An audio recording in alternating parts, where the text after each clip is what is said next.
Oh my goodness. All right. Chapter 8. Remember, if I want to know what page my chapter's on, I go to my table of contents. And I look and I know we finished chapter 7, the flying table. And now we're on chapter 8, a most haunted lasagna, page 89. All right, here we are. Chapter 8, a most haunted lasagna. As the table rose higher and higher, so did my scream.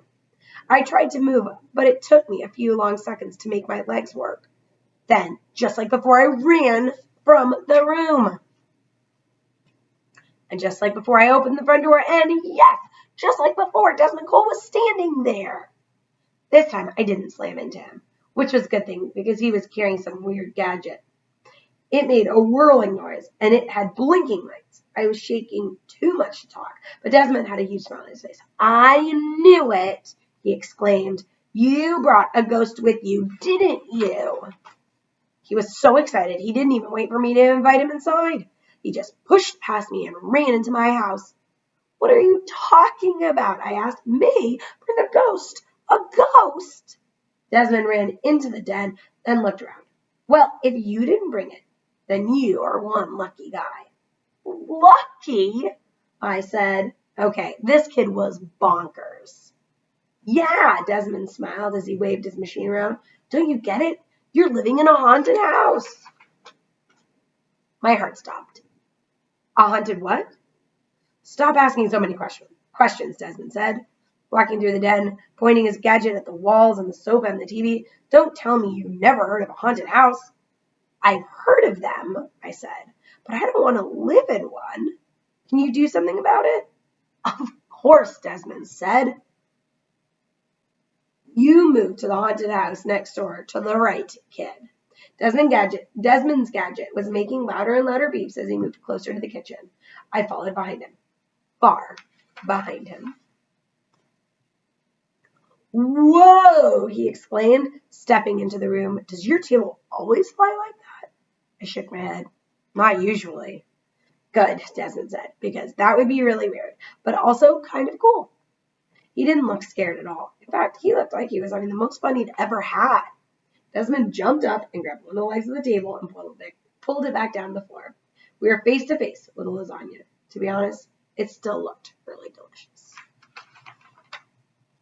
You didn't actually eat that, right? Desmond asked. Not me. I motioned to the bathrooms. My parents did, and Desmond shook his head and gagged to say no more. Then, without warning, the lasagna lifted out of the dish and floated above the table. I ducked behind Desmond and whimpered, Haunted lasagna. Now I've seen everything. But I hadn't seen everything, because when I looked again, the lasagna wasn't floating by itself. No, a ghost appeared out of thin air and was holding lasagna in its ghostly hands. It sniffed the food with its ghostly nose and then gobbled the whole thing up with its ghostly mouth. This is not good, whispered Desmond. This is not good at all. Suddenly, the ghost turned green, puffed out his ghostly cheeks, and let out a loud, wet, disgusting burp. It was gross. Blah. Burp.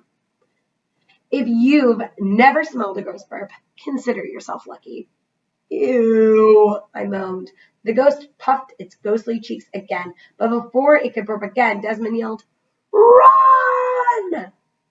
And that was exactly what we did. I wonder what's going to happen. Do you have any predictions? What's going to happen to the ghost? What's going to happen next? Where are they running to? Where are his parents? Still in the bathroom? Oh, so many questions. All right, chapter 9, page 105, Ghost Gunk. Well, that gives us a little bit of a clue. So here we are, where the story started. I wish I could say the ghost stayed in the kitchen or went back to wherever ghosts come from, but we weren't that lucky. The ghost followed us into the den, and that's how I ended up here, hiding behind the brand new sofa, shivering and quivering. Remember, that's how our story started on the very first pages? Don't judge me, though. You you would be hiding too. If there was a large, gross, burping ghost floating over your head, the ghost looked like it was going to be really, really, really sick all over the brand new sofa. And me. Good thing Desmond was there. That kid wasn't scared at all. He looked up at the ghost and said, "Hello, I'm Desmond Cole, Ghost Patrol. You are in a home that is owned by this human, Andreas Midoso." The ghost let out another burp. This one stank even worse than the last. I covered my nose with my hand, but I could still smell it. That was when the ghost turned his head to look at me. I started to shiver and quiver at top speed. "You own this house?" the ghost asked in an eerie, raspy voice. Oh, let me pause. I'm going to reread that because I should use that eerie, raspy voice. "You own this house?" the ghost asked me in an eerie, raspy voice. It's always good to reread if you get clues like that. A ghost was talking to me. I began. My parents own the house."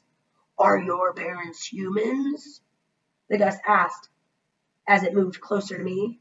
"Yes, I think so." I looked over to Desmond, who nodded and gave me a duh look as if to say, "Of course your parents are humans." Then the ghost turned back to Desmond. "What did I eat? It looked good, but it made me feel so bad." "I'm sorry about that," Desmond said. "My mom made it, but it wasn't for you." "Is that what human food always tastes like?" the ghost asked, and it burped again. "No," Desmond said. "Only when my mom makes it." As the ghost hovered above us, I could hear its stomach making the same kind of monster noises my parents' stomachs had made. Poor guy. Desmond cleared his throat. "I know you are not feeling well," he told the ghost, "but I need you to leave this house. Do you have anywhere else to go?" "No," said the ghost. It lowered its ghost eyes. "I move from one house to another all the time. I do not have a home." Well. I couldn't believe it. I actually started to feel sorry for that ghost because I knew exactly how it felt to move all the time. Now the ghost didn't seem so scary. It just looked sad. Maybe you could stay here in our basement." I did not expect to hear those words come out of my mouth, but they did. "I mean, if you promise not to do any spooky stuff, like what you did with the silverware and the kitchen table. Do you think you can not do that?" That's when the ghost smiled. Yes, thank you. It looked so happy. It raised its arms to give me a hug and said, "I promise to always be on my best behavior." Belch. It was the loudest, ghostliest belch on the planet.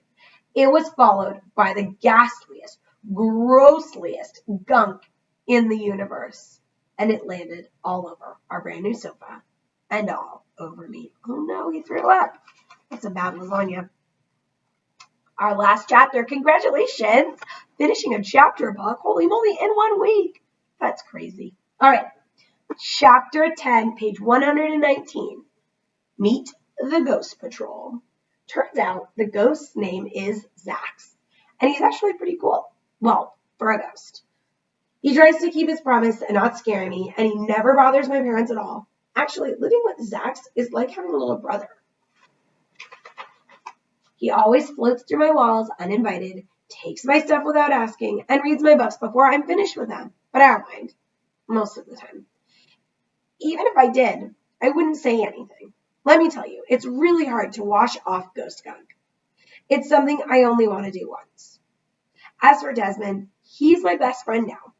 Even though he couldn't stop me from being slimed, he did solve my haunted house problem. Well, my house is still haunted, but now I know it's only because of Zax. Life in Kurzville is getting better and better. I have a ghost and a new best friend. Oh yeah, I have a new after-school job too. I joined the Ghost Patrol. Desmond says it's easier with more than one person. Right now, my biggest fear is that my parents will tell me it's time to move again. That would really be the worst, because I kind of really like it here.